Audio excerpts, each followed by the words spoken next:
Hi everybody, Matt Lawton here. This is the Astrological Winds channel. I'm going to take a look at the astrological weather forecast for the week of March 29th through April 4th and take a quick look at April 2, the general weather forecast for April. I want to do the weekly one first since it's half of March and half of April this week.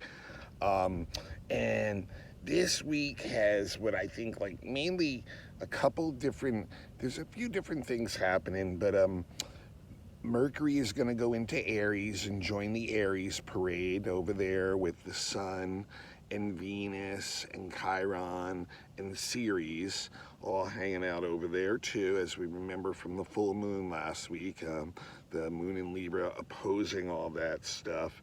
And, we also last week, remember that Mercury-Mars square, that really ornery Mercury-Mars square, which perfected right around the time of the second shooting in Colorado. So that's a perfect example of what that kind of energy can do on a very negative level, very intense, angry energy in really getting lost in the ego, that kind of energy last week. And then the whole Suez Canal story is another one of our, Uranus Saturn square issues going on in the world, where the structures of the world are not, as stable as we would like to think, and then cause sudden upsets in the fabric of what's going on in the world. And that full moon in Libra just this weekend, definitely, and going against all those Aries planets, that kind of energy kind of continuing with Mercury going into Aries. And then there's a couple other interesting things going on this week too. So on Monday, which is today, Mercury, which we were just talking about, still in Pisces, is going to conjunct Neptune. And as I've said, Mercury in a normal functioning way in Pisces is not very strong. But when it gets together with Neptune, it really fires up the imagination. It really fires up inspiration. So it's really good for just kind of like abstract thoughts, getting out artistic energy through our words or speech somehow, like poetry or storytelling or, lyrical type things, creative writing, things like that. Also one of the positive parts of the Mercury-Neptune conjunction is the ability to articulate our emotions, our feelings in a more detailed and kind of like subtle ways that normally we might not be able to express that as well. And also can bring up, definitely an interest in the studying of contemplating of mystical, spiritual, religious type subject matter. It definitely will have us go that way at times. The biggest issue with the Mercury Neptune is really kind of getting a little bit in the mind, in the mind can kind of be tricky at times. We can deceive ourselves or use words to deceive others. Kind of literally just almost like a dishonesty that can kind of creep in, not being completely straight on point with things, kind of being wishy-washy or beating around the bush, not being direct about the way we feel or are thinking, and therefore can create misunderstandings by doing things like that. So one of the interesting things going on this week is going to be bridging over mainly right in the middle of the week mainly, and it's mainly on Wednesday, Thursday zone, when both the Sun and Venus, remember they're traveling really close together right now, the Sun and Venus, so they're both in Aries, they're really tight in a conjunction, so when one is aspecting a planet, the other one is also. So right this week, both the Sun and Venus are going to sextile both Saturn and the North Node. And that's really interesting because, first off, Sun and Venus are in Aries. So remember, that's that very individualistic energy of really, not having the patience to wait for others. So you're pushing ahead, doing things on your own. But when it comes to the North Node, though, it's like people want to connect. There's like a commonality that's going on that brings them together. So like people that have similar kind of interests and goals will come together as groups or kind of like form associations, so to speak.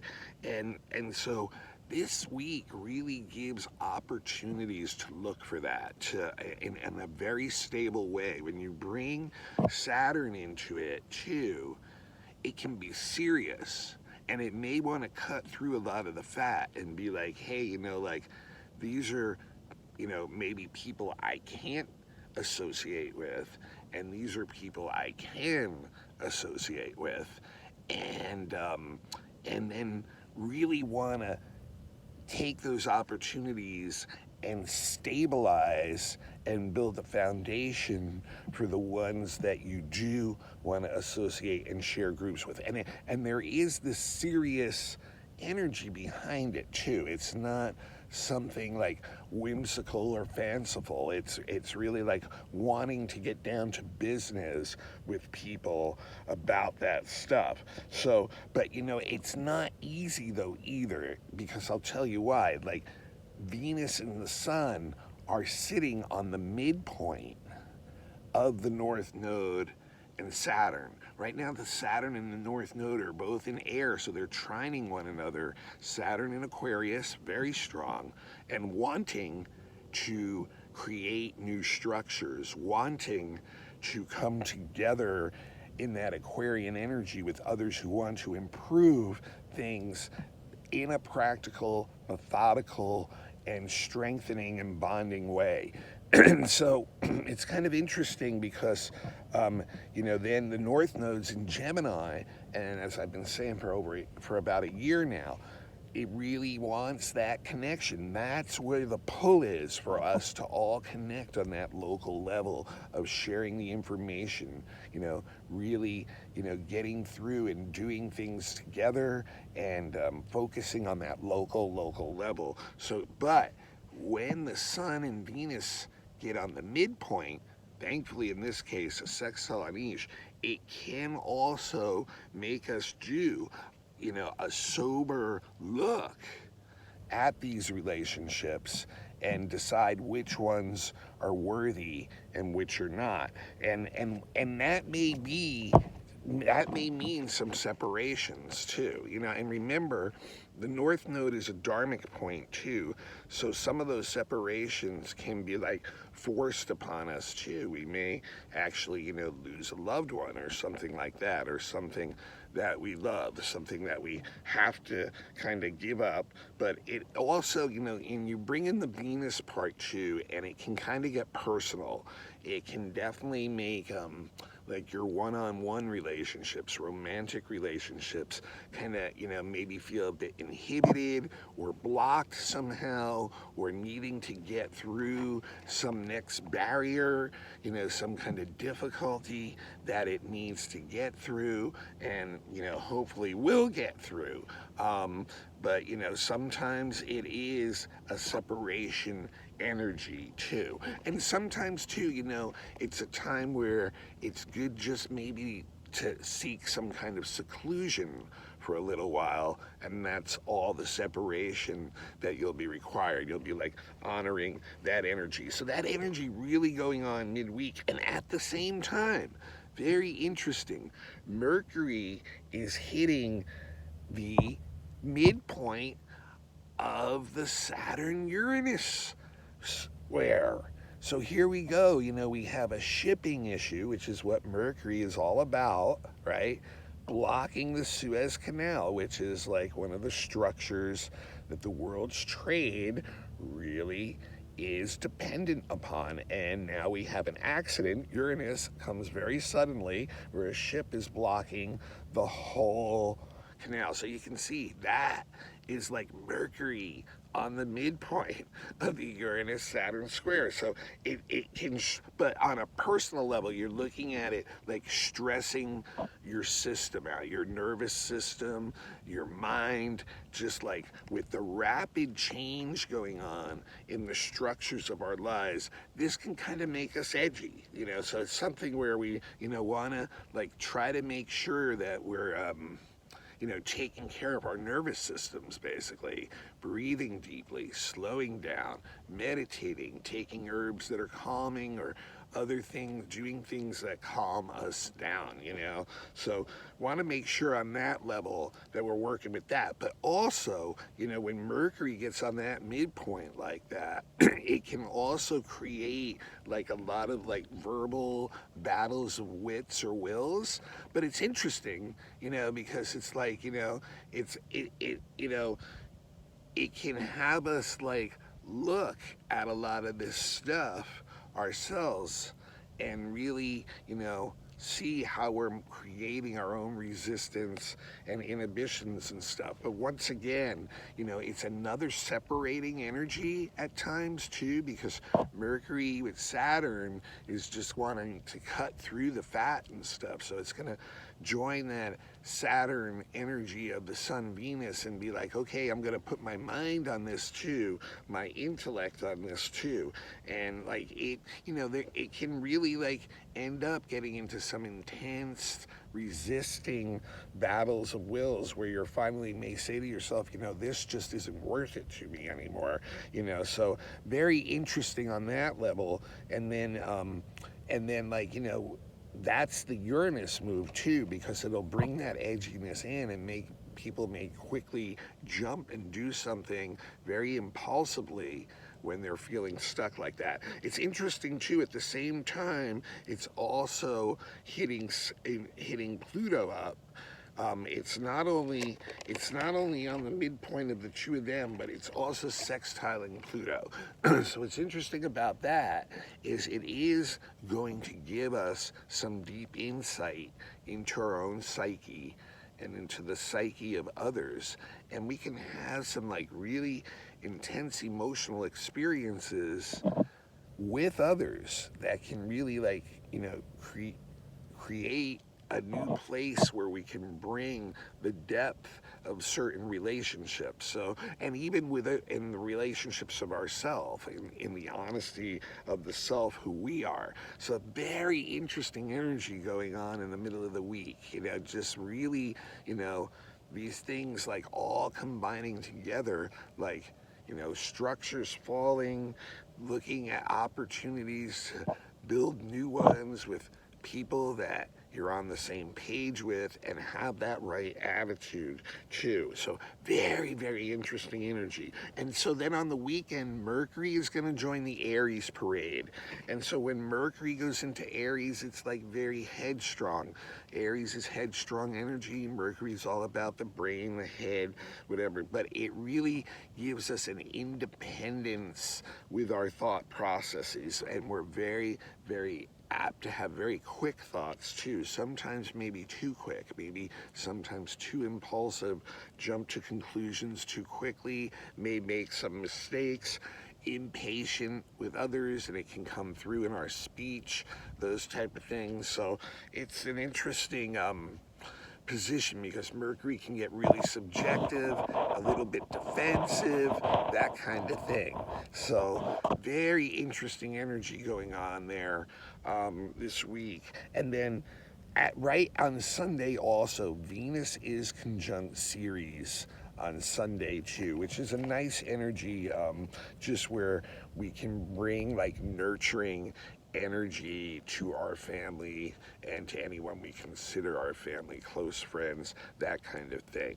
So that's the weekly report. Now, the monthly report is very similar to last month, where if you remember last month, I said, Uranus, Pluto square, Uranus, Saturn square is our energy of this year, just like the Pluto-Saturn conjunction was last year. So we're going to have all these planets constantly triggering them whenever they get into fixed signs, including the moon, every week. And this week, once again, by the way, it's on Tuesday again, where the moon will be opposing Uranus and squaring Saturn. So we may have to make some very quick decisions based on rapidly changing situations, or because of something that someone else brought to us that can feel very, very inhibiting emotionally inside us, and maybe feeling like we're isolated, get us into a negative space. So that's on Tuesday this week. But remember, every week,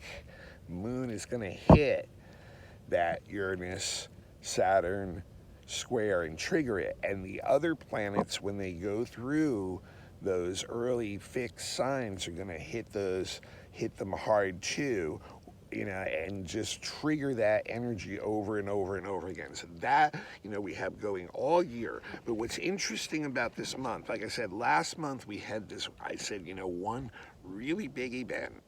And that was what was the Chiron and Ceres conjunction in Aries, and all this other Aries energy coming together, which we've just gone through last week, the peak of it with the full moon and all that. So this month in April, I'm really feeling like a very kind of similar situation that's built by three aspects that have similar kind of energy, and can show us that this may be a month where resources are very, very stressed. And that may play out on the collective world level and also in our personal lives. So that is really going to be where we see the Uranus Saturn square manifest this month, in my opinion. And why am I saying that? Because Mars is going into Cancer, which is the sign of its fall, very weak, and because Pluto is going to station retrograde at the end of the month, and while it's doing that, is going to be in a square with the Ceres Eris conjunction. So I'm really feeling like that's going to be the big issues coming up this month, is like issues having to do with resources, somehow, things changing or getting stressed, or in crisis situations or challenging situations. But here's something to start with though. The beginning of the month, that's right now, the first 2-3 weeks of this month, all the regular planets are direct, and so is Ceres. So we have most of the main planets are all going direct. So what does that mean? It means the energy is full steam ahead, pushing forward right now. There's a lot of like externalizing, pushing yang type energy going on, especially with that Aries too, all the Aries stuff going on. So that it's going to be a month where the beginning of the month where you can push a lot of stuff forward, but there also is just remember, eventually that energy comes back. It's elastic, it's going to come back. There's going to be consequences or results of the things that we're doing these next 2 or 3 weeks. But it is a good time to really push forward with whatever you're doing, full steam ahead. It's a little bit dangerous with the impulsiveness and headstrongness and rashness that Aries can get into, but it is a useful energy to really push forward with projects. And I think you'll see things in the world accelerating in this expansive way. It doesn't necessarily mean that all that stuff can end up being a positive thing, but it's just like, whoa, things are really, boom, pushing out, creating new experience and things like that will have to come back and be, dealt with consequences eventually on all types of levels. So, very, very strong forward energy in the beginning of the month. So then when Mars goes into Cancer on April 23rd, it's going to go into the sign of its fall. And Mars doesn't like Cancer because Mars likes a clear-cut plan of action, and Cancer, it constantly the emotions interfere with that, and Mars, doesn't like emotional messes. It wants just to move forward, and then what's happening is a lot of emotionally triggering things can confuse us and not have us be clear on how we should move forward, or it can not only confuse us, it could even mislead us into places where, we're just not functioning in the way we should be or normally would be. And also, Mars in Cancer can also have a lot to do with issues with your family. So people who are having like issues with their family, and I mean you're like, really your heritage family here, your biological family, your tightest family, if not your biological family, there can be a lot of stress there, and like I said, and then it starts to tie in too with what I believe in the world will be issues over resources, and that will filter down, and obviously has already been happening. The Pluto Ceres square has been going on for most of the last year and still continues, and that is just like really just feeling a lot of like your support systems are not there for you anymore, and putting you into an emotional crisis that can be like at times scary even, like really just wondering where things are going to come from next. And you can see the whole world is kind of like going through that too, related to the COVID, and just so many other issues that seem to interrupt the supply at times of things that we're used to having for our needs, including our emotional well-being and just the nurturing we get on an emotional level from one another. When people are in crisis, many times they are not offering that as much to one another, so very interesting energy going on there. And then to top it off, squaring Eris, so that is the goddess of chaos working with the Lord of the Underworld. So where that can lead us can be some very, very difficult times. A journey into the underworld, maybe through the dark night of the soul, because of the chaotic nature of the way the world is right now and the way that's affecting all of us.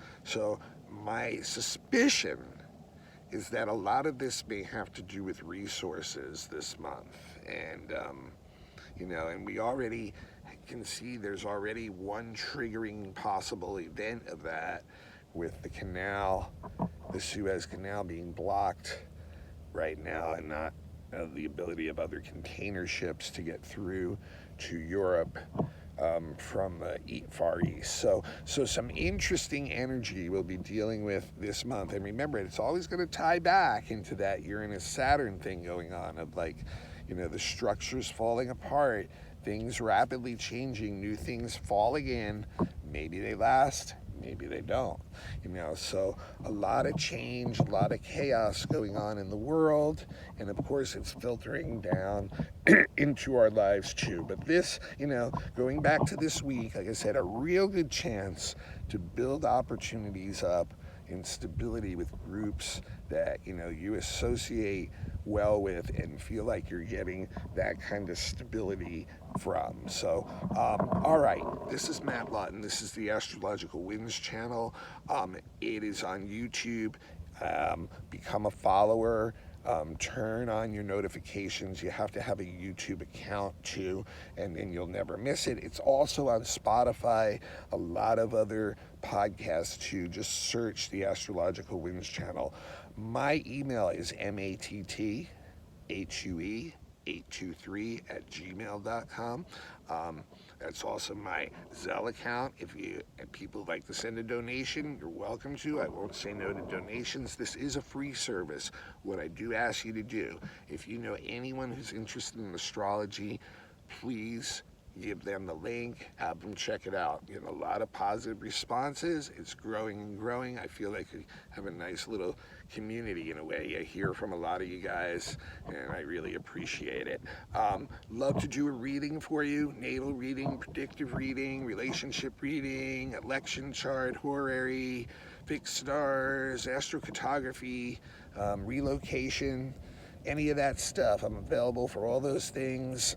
Also, the classes are online for anyone who wants to do them as a student or just one-off classes. If you want to learn some more about certain things in astrology, classes are $25 a piece. $20 if you're a student, and I just send you a Dropbox link for them right now. And like I said, once again, the email is mattthue823@gmail.com. And I do try to social media some of you guys. If you don't want the social media bomb, let me know. And sometimes I don't get to them too, so become a follower. All right. That is the report for this week and for April.